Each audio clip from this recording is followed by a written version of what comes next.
have noticed that cheat days are still quite a common thing. And I want to go through why they are actually keeping you stuck and why I believe they are so shit. So let's just acknowledge that a common belief for a lot of gals nowadays is to resort to an extreme or nothing to get to where they want to be physique-wise, or to drop weight, whatever, right? So if you are having a really rigid, strict food week and incorporating a cheat day, it is literally encouraging that mentality, which long-term will be your undoing.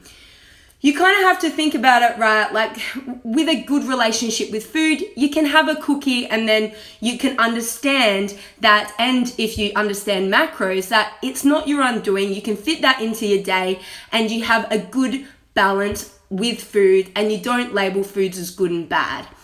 If you are having a cheat day, you'll be really, really rigid throughout the week.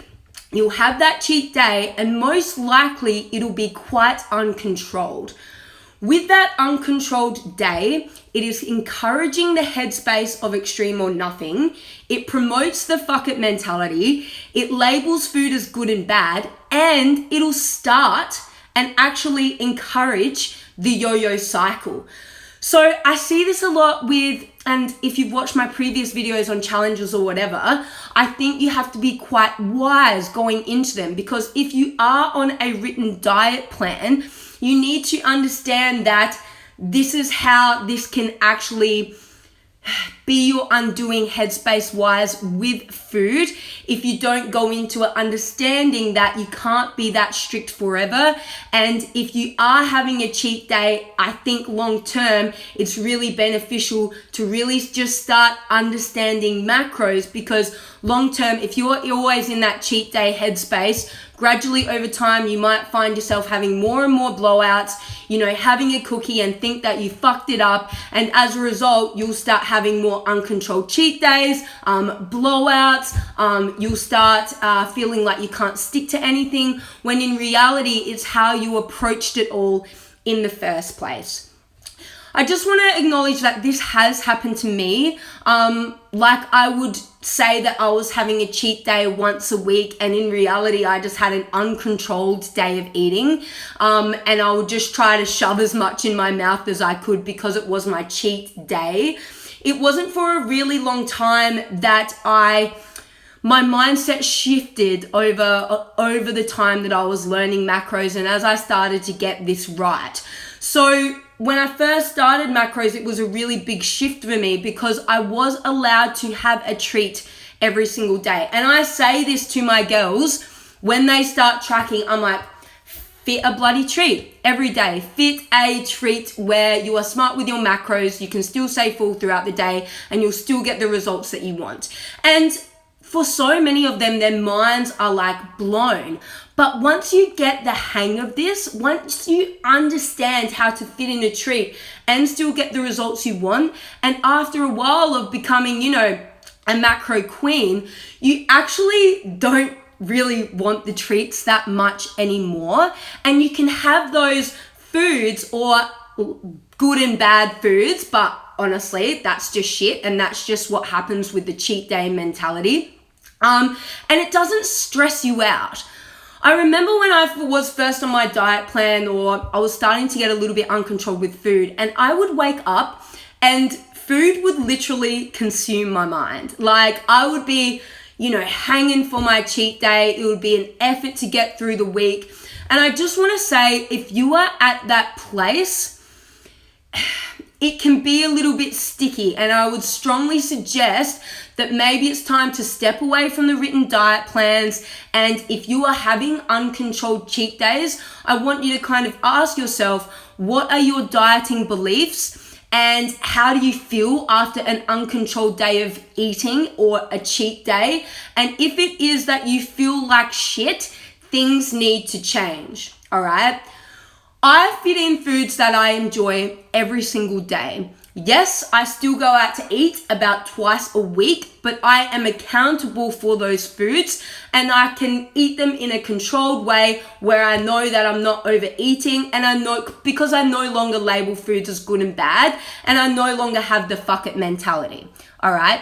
When you reach that place, it is a good place. Like, it is a really amazing place to be. You no longer wake up with food consuming your mind, and getting through the week isn't hard anymore because you're enjoying the foods that you eat, and you have control, and there's no good or bad, and you're not sticking to a bloody written plan because you are in control.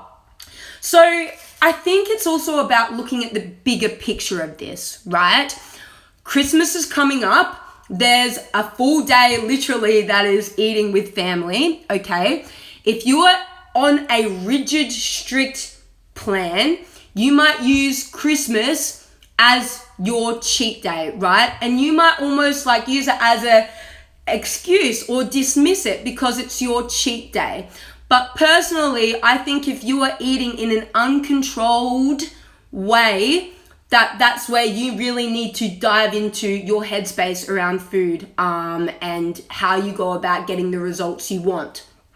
Not only that, when you start to understand macros and flexible dieting, you understand how to eat in a controlled way around events like Christmas, Easter, holidays, that type of thing. Whereas if you're in that cheat day mentality, you're just literally going to yo-yo backwards and forwards between a deficit and a surplus, and as a result, stay stuck and not see results and feel miserable and uncomfortable. So it really is about just taking a step back sometimes and really taking charge and understanding your food rather than having a really rigid week and then having a massive blowout. And that's why cheat days are shit. All right, cool. I feel a lot better now. So, I just want to, say that when I first started macros, it was quite tough for me to shift that headspace. But macros and flexible dieting promotes balance again. It promotes, how to fit in your treats and, not label foods as good and bad and not have the fuck it mentality. That's what it promotes. You can absolutely pull yourself out of the yo-yo cycle. It just takes a little bit of bravery to kind of learn something new. And as a result, food won't consume your mind anymore, and you won't want to do bloody, rigid during the week and blowing out on the weekend kind of situations. Because honestly, I look back at that part of my life and it was a shit time. I literally stressed about food all the time. And if that is you, it doesn't need to be that way anymore. All right, so you can start to enjoy food again, and you can start to have meals out and enjoy that without stressing about it. So if you are in that place and you want to have balance, fit meals out and not have big cheat day blowouts anymore, I strongly suggest you get on the waitlist for my Fierce Flexible Dieter online course. It's called Become a Fierce Flexible Dieter in 7 Steps. It's going to be freaking amazing. So make sure you get your name on the list. The link is in my bio. And of course, if you have any questions about macros, shopping shenanigans, coaching, training, anything like that, I am a talkative gal, so I would love to hear from you. Just slide into my DMs and I'd be more than happy to answer any questions. All right, gals, that's why cheat days are shit. Time to shift the mentality and have a lovely Thursday. All right, see you later.